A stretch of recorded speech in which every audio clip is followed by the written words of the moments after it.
तो सोने को लेकर सरकार ने अहम आदेश दिया है। इनकम टैक्स छापा पड़ जाए तो सोने की गिनती कैसे होगी, इसकी तस्वीर साफ है। इसी के साथ यह भी साफ हो गया है कि घर में कौन कितना सोना रख सकता है।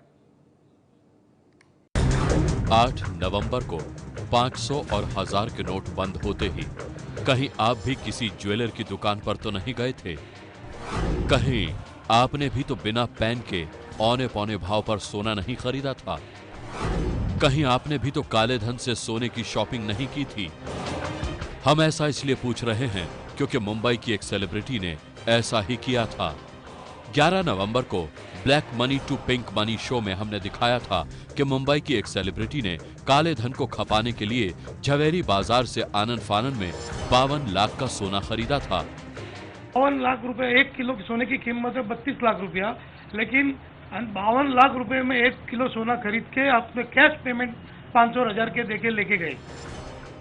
नोटबंदी के बाद दिल्ली, मुंबई, भोपाल में सोने की सभी दुकानों पर लोगों ने सब्जी की तरह सोना खरीदा था क्योंकि उनको पुराने नोट वाला काला धन निकालना था।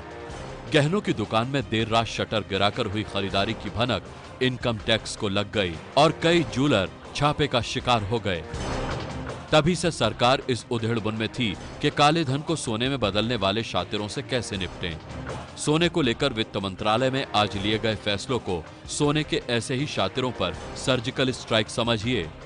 सरकार ने इनकम टैक्स छापा पड़ने पर सोने के साथ क्या होगा, इसकी तस्वीर साफ की है। शादीशुदा महिला के पास 500 ग्राम यानी 50 तोला सोना है तो जायज है। अविवाहित महिला के पास 25 तोला सोना यानी 250 ग्राम सोना हो सकता है।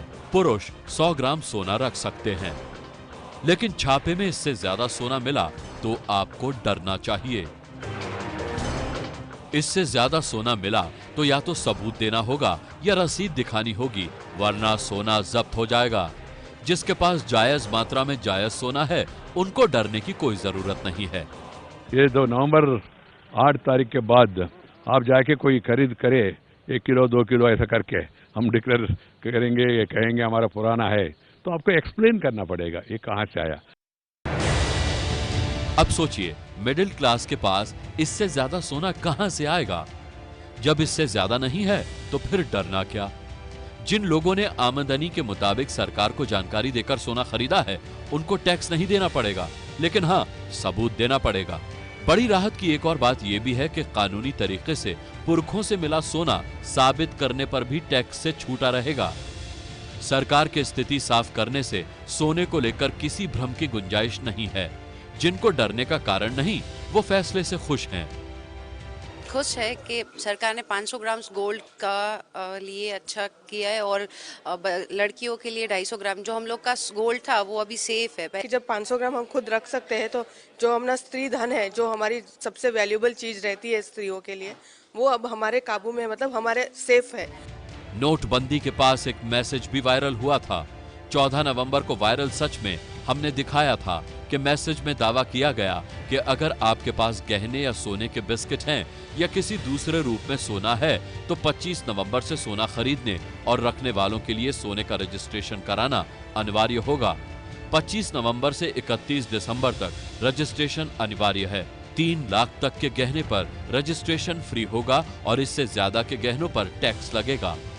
और अगर इसके बाद कोई व्यक्ति बिना रजिस्ट्रेशन वाला सोना रखता है तो वो सरकारी खजाने में जब्त कर लिया जाएगा और जुर्माना देना होगा, सो अलग। हमारी पड़ताल में ऐसा दावा तब भी गलत था, आज भी गलत है, क्योंकि सरकार ने न तो कोई कानून लागू किया है न रजिस्ट्रेशन का हुक्म दिया है। बस ये स्थिति साफ की है कि किसके पास कितना सोना होना चाहिए। इनकम टैक्स छापे की नौबत आए तो सोने को कैसे तोला जाएगा?